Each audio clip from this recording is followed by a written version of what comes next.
Last fall, we told you about crumbling concrete that greets visitors here at the Amtrak station. Now a new report details serious structural problems that you can't see. The heavy rains of last spring subsided months ago, but even during one of the driest summers on record, water still drips down into the underground parking garage adjacent to the train station, directly below a city street in downtown Providence. Built 25 years ago, this commuter lot is very much showing its age. Every day, nearly 370 cars fill this garage, which is privately owned, serving hundreds of thousands of rail passengers who use both Amtrak and the MBTA commuter line into Boston. A new report commissioned by the Providence Foundation, an arm of the Greater Providence Chamber of Commerce, says these joints in the road and sidewalk on the city side of the train station are so far gone they are like a sieve for any water, which has caused the deterioration of surrounding roads, sidewalks, and some of the garage itself. Last fall, we reported that the above-ground area, which is owned by the city of Providence, also had lights that were either totally burned out or remained lit 24 hours a day. The city said it didn't have the money to do what it characterized as millions of dollars of much-needed repairs. Now we've learned some help is on the way. It'll be a repair, not a full comprehensive restructuring. Providence City Councilman Terrence Hassett represents the district that includes the Amtrak station.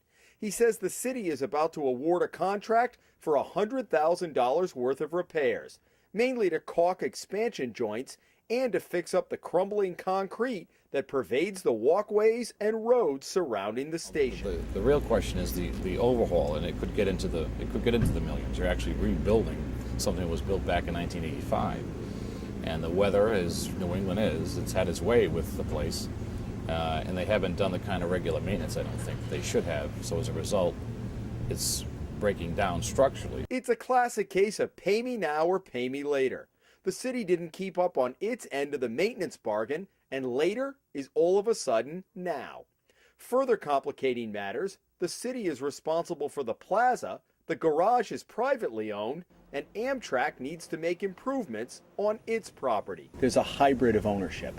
Does that make this difficult in terms of who owns what, who's going to go in and do what? It does. You know, we're big champions of public transportation, but Amtrak, I think, has to step up too and make sure that facility, and inside the facility itself, there's also problems, I guess, safety issues. The city will do its part as far as the street is concerned, but I think Amtrak has to step up and spend the money from their public transportation bonds to actually do the right thing. So while the city is taking money out of its long-range capital improvement account, officials need to figure out how to pay for more extensive repairs that could run into the millions of dollars.